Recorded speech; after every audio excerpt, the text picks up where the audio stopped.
이 세상에 행복을 원하지 않는 중생이 없고 돈은 중생들이 행복을 이루는데 가장 중요한 수단임을 부처님께서도 잘 알고 계셨다.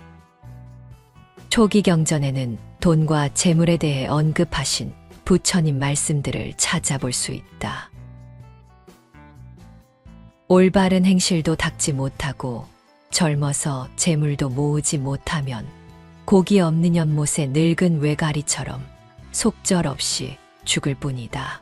법구경에 나오는 말이다. 어느 때 부처님께서는 사위국 기수급 고도관에 계셨다. 그때 세존께서 모든 비구들에게 말씀하셨다.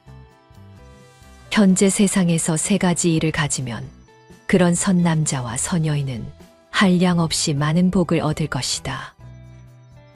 어떤 것이 그 세 가지인가? 현재 세상에서 믿음을 가지면 그런 선남자와 선여인은 한량없이 많은 복을 얻을 것이다. 만일 현재 세상에서 재물을 가지면 그런 선남자와 선여인은 한량없이 많은 복을 얻을 것이다.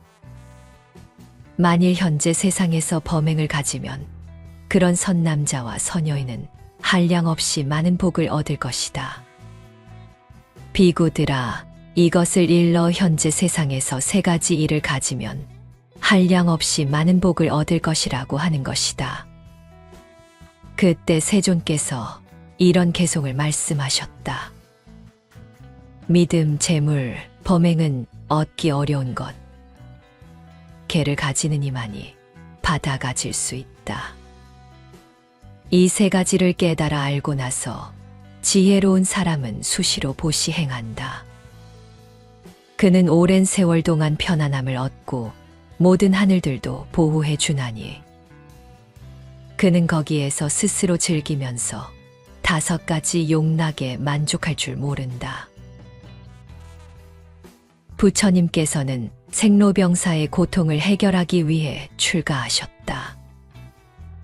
그렇다면 삶의 고통 중 가장 큰 고통은 무엇일까? 부처님께서는 죽음의 고통보다 가난으로 인한 고통이 더 크다고 하셨다. 어떤 법을 괴로움이라 하느냐? 이른바 빈궁이다. 어떤 괴로움이 가장 크겠는가? 이른바 빈궁의 괴로움이다. 죽는 괴로움과 가난한 괴로움 두 가지가 모두 다름이 없으나 차라리 죽는 괴로움 받을 지언정 빈궁하게 살지 않으리. 금세광경에 나오는 말이다. 이것은 삶에서 돈 문제로 인한 고통이 가장 크다는 것을 의미한다. 부처님께서는 삶의 속성과 세상살이의 고통을 누구보다 잘 알기에 가난을 벗어나 부를 축적해 안락한 삶을 살라고 하셨다. 부자를 가리켜 축복받은 사람이라고 하셨다. 전륜성왕사자호 경에서는 가난이 범죄와 타락의 근본적인 원인이라고 지적하기도 하셨다. 가난은 인류의 적이다. 그래서 부처님께서는 결코 가난을 예찬하지 않으셨다. 기회가 있을 때마다 제가자들에게 재산이 있어야 자신을 지킬 수 있고 이웃을 돌볼 수 있다고 강조하셨다. 돈이 많은 것은 참으로 좋은 일이다. 자기도 행복하고 남에게도 좋은 일을 많이 할 수 있으니 복 받은 것이다. 그렇다고 막무가내로 부를 축적하고 부자가 되라는 말씀은 아니다. 과도한 부는 오히려 타락의 원인이 될 수도 있으므로 자신의 분수에 맞게 생활하는 중도적 삶을 권장하셨다. 부자라고 나쁘고 가난하다고 좋은 사람인 것이 아니라 어떻게 재물을 얻었으며 재물로 어떤 행위를 하는가가 중요하다. 돈 그 자체를 탓할 일이 아니라 돈에 관련된 마음과 행위가 문제인 것이다. 우리는 많이 가질수록 행복하다 느끼지만 실상은 그렇지 않다. 돈은 많을수록 좋을 거라 생각하지만 자기 욕망대로 무한의 재산을 가질 수도 없지 않은가. 욕심은 밑 빠진 독에 물 붓는 격이다. 돈 99냥을 가진 자가 100냥을 채우기 위해 1냥을 가진 자의 것을 빼앗는다는 말이 있다. 돈을 좋아하는 사람은 바라던 만큼 돈을 가지게 되어도 만족하지 않는다. 또 명예나 권력을 좋아하는 사람 역시 바라던 만큼의 명예와 권력을 가져도 거기에 만족하지 않는다. 그때부터 이들에게 만족이라는 말은 필요치 않다. 욕심과 탐욕이 그 자리를 차지해 버렸기 때문이다. 탐욕하게 되면 오직 근심이 쌓일 뿐이다. 마음으로 무언가를 꽉 붙들고 있다면 긴장할 수밖에 없다. 동시에 우리의 하루가 긴장되고 우리의 일이 제대로 풀리지 않고 우리의 삶도 메마르게 되는 것이다. 만약 사막과 같은 척박한 땅에서 꽃 한 송이를 발견했다면 마치 기적을 만난 것과 같이 행복할 것이다. 하지만 꽃이 셀 수 없을 정도로 가득한 꽃밭에서 꽃 한 송이를 본다면 어떨까? 많은 사람들이 풍요로움 속에서도 만족을 느낄 수 없는 상태인 풍요 속의 빈곤의 삶을 살아가고 있다. 옛날에 개구리 한 마리가 풀밭에 드러누워 쉬고 있는 황소의 모습을 보고는 황소의 큰 덩치에 놀라며 부러워하였다. 황소만큼 커지고 싶었던 개구리는 몸에 있는 주름살이 없어질 때까지 몸을 불려나갔다. 힘껏 몸을 부풀린 다음 자식들에게 내 몸이 황소보다 더 크냐고 물었다. 자식들은 고개를 저었다. 안 되겠다고 생각한 개구리는 몸을 부풀리기 시작했다. 이번에는 더욱 힘을 들여 자기의 살갗을 팽팽하게 뻗칠 수 있는 데까지 뻗쳤다. 그리고 누가 더 크냐고 다시 물었다. 자식들은 황소가 더 크다고 대답했다. 마침내 개구리는 화가 났다. 그는 더욱 몸을 불리기 위해 있는 힘을 다하여 부풀리다가 결국 몸이 터져 죽고 말았다. 사람들이 분명 더 풍요로운 세상에 살고 있음에도 후회를 하고 만족하지 못하는 깊은 이유는 세속의 가치에 자신을 맡겨버리기 때문이다. 진짜 중요한 것이 무엇인지 알지 못하기 때문이다. 사회가 요구하는 학벌, 재산, 직위, 명성에 우리의 가치를 묶어놓는 것이다. 사람은 자기가 행복해지기를 원하는 것보다 남에게 행복하게 보이기 위해 애를 쓴다. 남에게 행복하게 보이려고 애쓰지만 않는다면 스스로 만족하기란 그리 힘든 일은 아닐 것이다. 욕심이 과하면 마음이 다친다. 소유하려는 생각 때문에 마음도 몸도 그저 힘들 뿐이다. 내면에 채워지지 않는 공허한 마음을 돈, 사랑, 물건들로 채우려 한다.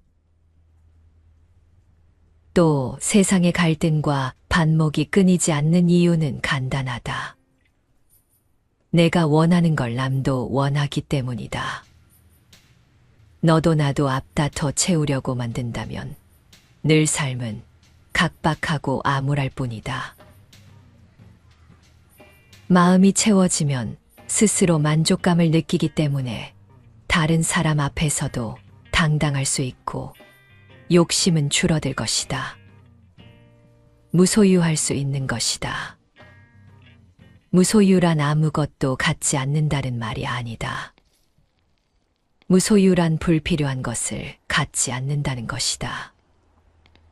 무소유란 물질에 대한 욕심을 내려놓는 것이다.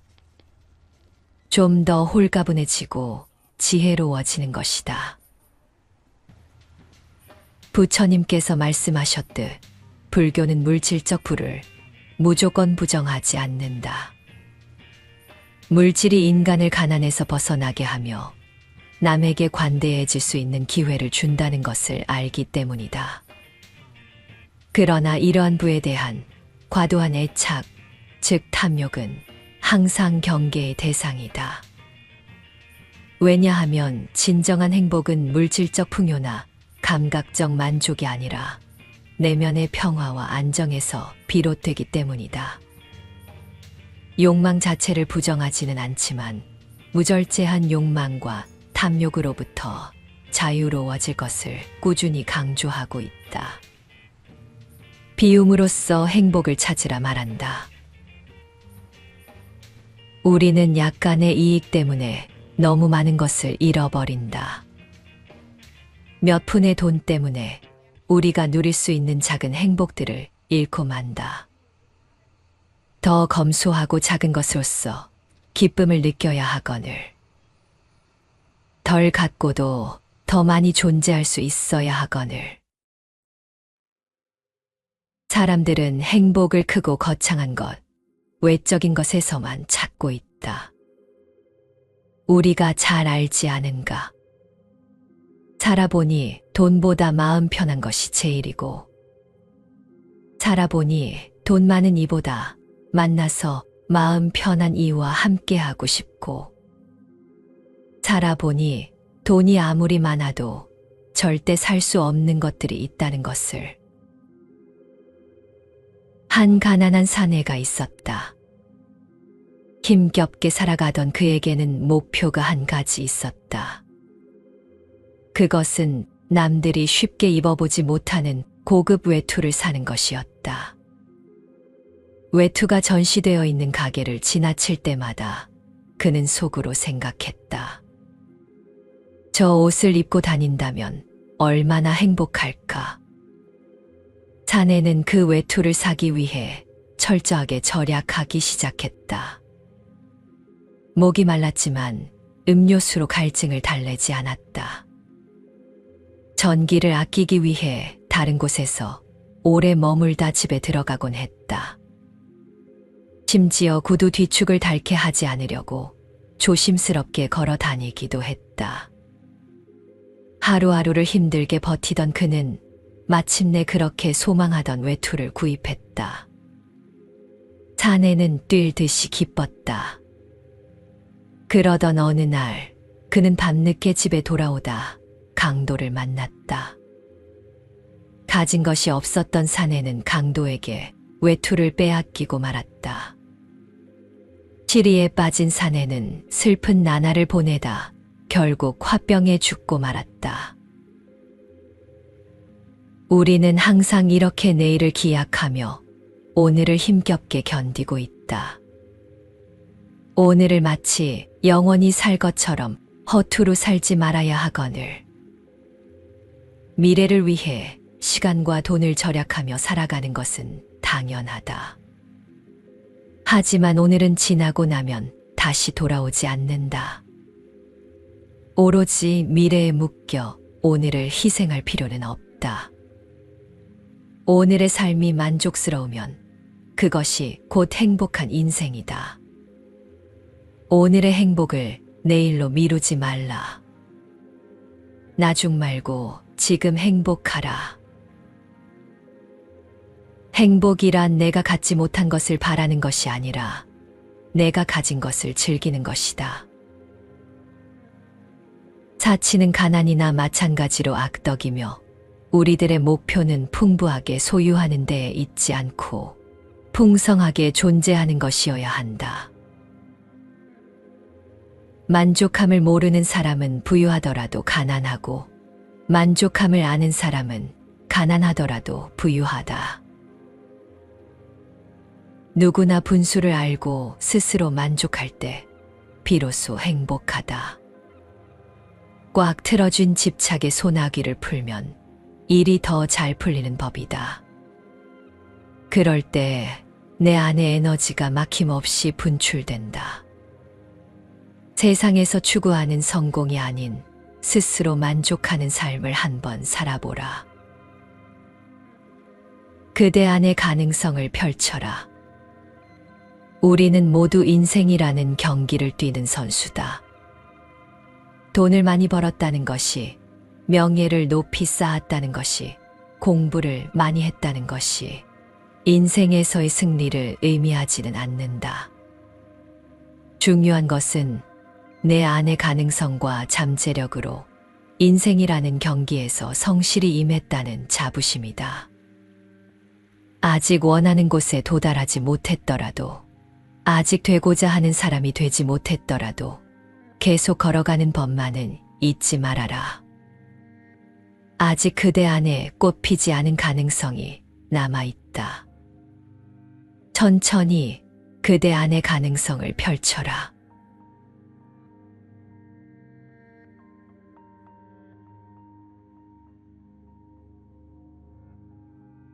이 세상에 행복을 원하지 않는 중생이 없고, 돈은 중생들이 행복을 이루는데 가장 중요한 수단임을 부처님께서도 잘 알고 계셨다. 초기 경전에는 돈과 재물에 대해 언급하신 부처님 말씀들을 찾아볼 수 있다. 올바른 행실도 닦지 못하고 젊어서 재물도 모으지 못하면 고기 없는 연못의 늙은 외가리처럼 속절없이 죽을 뿐이다. 법구경에 나오는 말이다. 어느 때 부처님께서는 사위국 기수급 고도관에 계셨다. 그때 세존께서 모든 비구들에게 말씀하셨다. 현재 세상에서 세 가지 일을 가지면 그런 선남자와 선여인은 한량없이 많은 복을 얻을 것이다. 어떤 것이 그 세 가지인가? 현재 세상에서 믿음을 가지면 그런 선남자와 선여인은 한량없이 많은 복을 얻을 것이다. 만일 현재 세상에서 재물을 가지면 그런 선남자와 선여인은 한량없이 많은 복을 얻을 것이다. 만일 현재 세상에서 범행을 가지면 그런 선남자와 선여인은 한량없이 많은 복을 얻을 것이다. 비구들아, 이것을 일러 현재 세상에서 세 가지 일을 가지면 한량없이 많은 복을 얻을 것이라고 하는 것이다. 그때 세존께서 이런 개송을 말씀하셨다. 믿음, 재물, 범행은 얻기 어려운 것.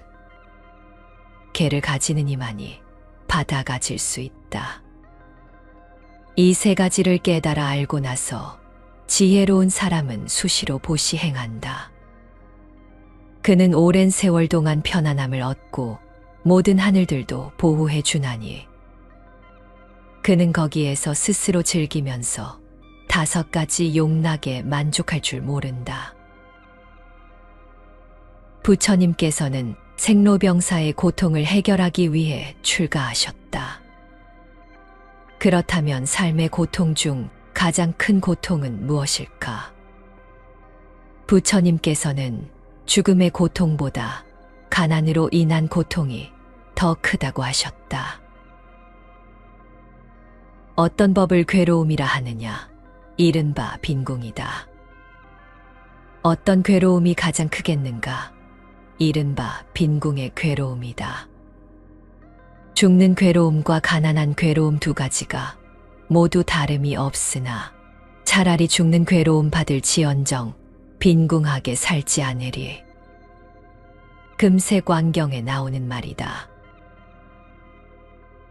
이것은 삶에서 돈 문제로 인한 고통이 가장 크다는 것을 의미한다.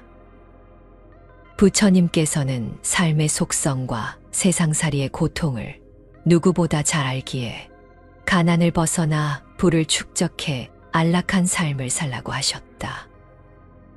부자를 가리켜 축복받은 사람이라고 하셨다. 전륜성왕사자후 경에서는 가난이 범죄와 타락의 근본적인 원인이라고 지적하기도 하셨다. 가난은 인류의 적이다. 그래서 부처님께서는 결코 가난을 예찬하지 않으셨다. 기회가 있을 때마다 제가자들에게 재산이 있어야 자신을 지킬 수 있고 이웃을 돌볼 수 있다고 강조하셨다. 돈이 많은 것은 참으로 좋은 일이다.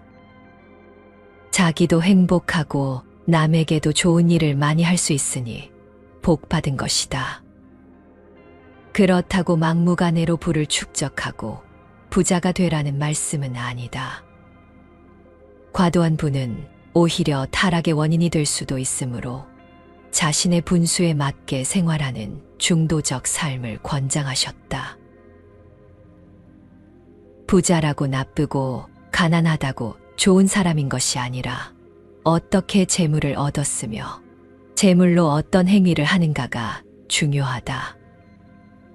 돈 그 자체를 탓할 일이 아니라 돈에 관련된 마음과 행위가 문제인 것이다. 우리는 많이 가질수록 행복하다 느끼지만 실상은 그렇지 않다. 돈은 많을수록 좋을 거라 생각하지만 자기 욕망대로 무한의 재산을 가질 수도 없지 않은가. 욕심은 밑 빠진 독에 물 붓는 격이다.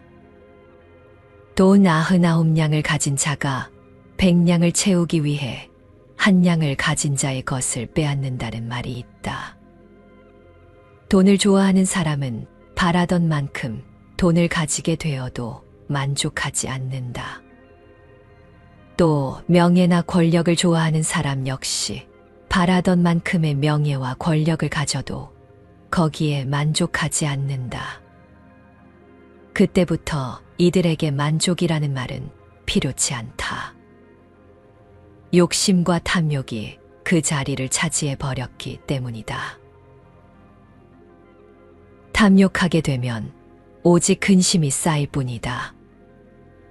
마음으로 무언가를 꽉 붙들고 있다면 긴장할 수밖에 없다. 동시에 우리의 하루가 긴장되고 우리의 일이 제대로 풀리지 않고 우리의 삶도 메마르게 되는 것이다. 만약 사막과 같은 척박한 땅에서 꽃 한 송이를 발견했다면 마치 기적을 만난 것과 같이 행복할 것이다. 하지만 꽃이 셀 수 없을 정도로 가득한 꽃밭에서 꽃 한 송이를 본다면 어떨까? 많은 사람들이 풍요로움 속에서도 만족을 느낄 수 없는 상태인 풍요 속의 빈곤의 삶을 살아가고 있다. 옛날에 개구리 한 마리가 풀밭에 드러누워 쉬고 있는 황소의 모습을 보고는 황소의 큰 덩치에 놀라며 부러워하였다. 황소만큼 커지고 싶었던 개구리는 몸에 있는 주름살이 없어질 때까지 몸을 불려나갔다. 힘껏 몸을 부풀린 다음 자식들에게 내 몸이 황소보다 더 크냐고 물었다. 자식들은 고개를 저었다. 안 되겠다고 생각한 개구리는 몸을 부풀리기 시작했다. 이번에는 더욱 힘을 들여 자기의 살갗을 팽팽하게 뻗칠 수 있는 데까지 뻗쳤다. 그리고 누가 더 크냐고 다시 물었다.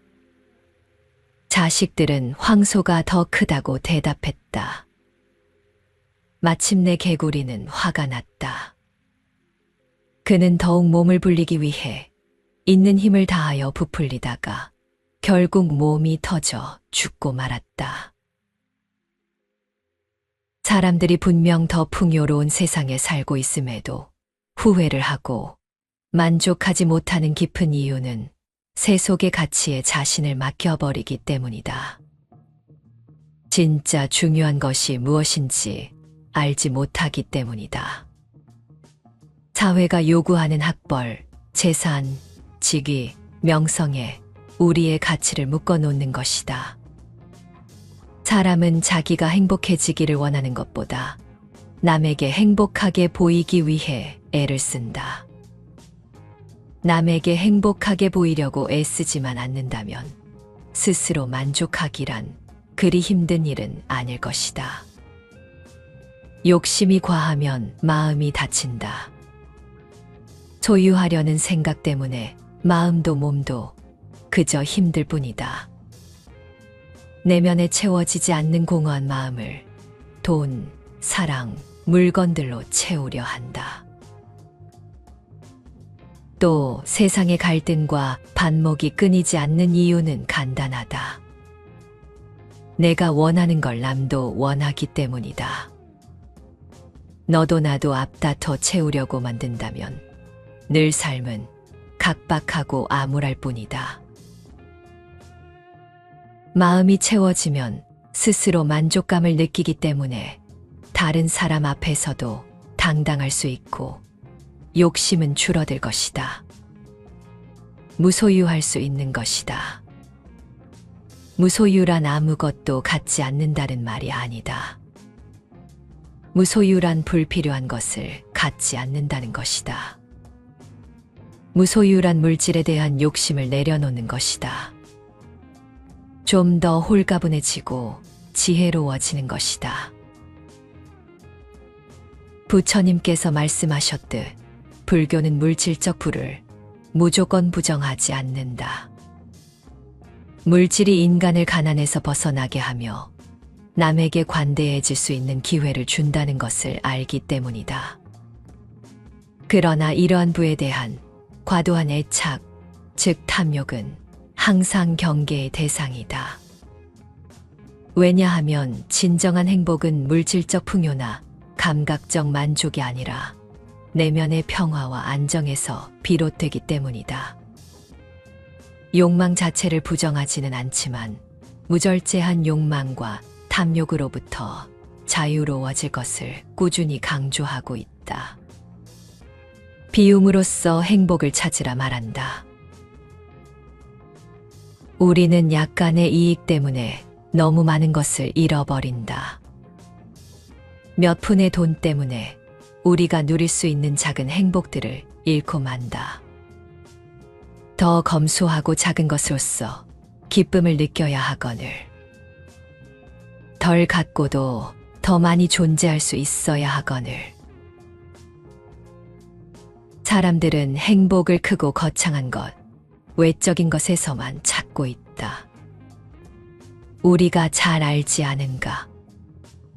살아보니 돈보다 마음 편한 것이 제일이고, 살아보니 돈 많은 이보다 만나서 마음 편한 이와 함께하고 싶고, 살아보니 돈이 아무리 많아도 절대 살 수 없는 것들이 있다는 것을. 한 가난한 사내가 있었다. 힘겹게 살아가던 그에게는 목표가 한 가지 있었다. 그것은 남들이 쉽게 입어보지 못하는 고급 외투를 사는 것이었다. 외투가 전시되어 있는 가게를 지나칠 때마다 그는 속으로 생각했다. 저 옷을 입고 다닌다면 얼마나 행복할까? 사내는 그 외투를 사기 위해 철저하게 절약하기 시작했다. 목이 말랐지만 음료수로 갈증을 달래지 않았다. 전기를 아끼기 위해 다른 곳에서 오래 머물다 집에 들어가곤 했다. 심지어 구두 뒤축을 닳게 하지 않으려고 조심스럽게 걸어 다니기도 했다. 하루하루를 힘들게 버티던 그는 마침내 그렇게 소망하던 외투를 구입했다. 사내는 뛸 듯이 기뻤다. 그러던 어느 날 그는 밤늦게 집에 돌아오다 강도를 만났다. 가진 것이 없었던 사내는 강도에게 외투를 빼앗기고 말았다. 시리에 빠진 사내는 슬픈 나날을 보내다 결국 화병에 죽고 말았다. 우리는 항상 이렇게 내일을 기약하며 오늘을 힘겹게 견디고 있다. 오늘을 마치 영원히 살 것처럼 허투루 살지 말아야 하거늘. 미래를 위해 시간과 돈을 절약하며 살아가는 것은 당연하다. 하지만 오늘은 지나고 나면 다시 돌아오지 않는다. 오로지 미래에 묶여 오늘을 희생할 필요는 없다. 오늘의 삶이 만족스러우면 그것이 곧 행복한 인생이다. 오늘의 행복을 내일로 미루지 말라. 나중 말고 지금 행복하라. 행복이란 내가 갖지 못한 것을 바라는 것이 아니라 내가 가진 것을 즐기는 것이다. 사치는 가난이나 마찬가지로 악덕이며 우리들의 목표는 풍부하게 소유하는 데에 있지 않고 풍성하게 존재하는 것이어야 한다. 만족함을 모르는 사람은 부유하더라도 가난하고 만족함을 아는 사람은 가난하더라도 부유하다. 누구나 분수를 알고 스스로 만족할 때 비로소 행복하다. 꽉 틀어준 집착의 소나기를 풀면 일이 더 잘 풀리는 법이다. 그럴 때 내 안의 에너지가 막힘없이 분출된다. 세상에서 추구하는 성공이 아닌 스스로 만족하는 삶을 한번 살아보라. 그대 안의 가능성을 펼쳐라. 우리는 모두 인생이라는 경기를 뛰는 선수다. 돈을 많이 벌었다는 것이, 명예를 높이 쌓았다는 것이, 공부를 많이 했다는 것이 인생에서의 승리를 의미하지는 않는다. 중요한 것은 내 안의 가능성과 잠재력으로 인생이라는 경기에서 성실히 임했다는 자부심이다. 아직 원하는 곳에 도달하지 못했더라도, 아직 되고자 하는 사람이 되지 못했더라도 계속 걸어가는 법만은 잊지 말아라. 아직 그대 안에 꽃 피지 않은 가능성이 남아있다. 천천히 그대 안의 가능성을 펼쳐라.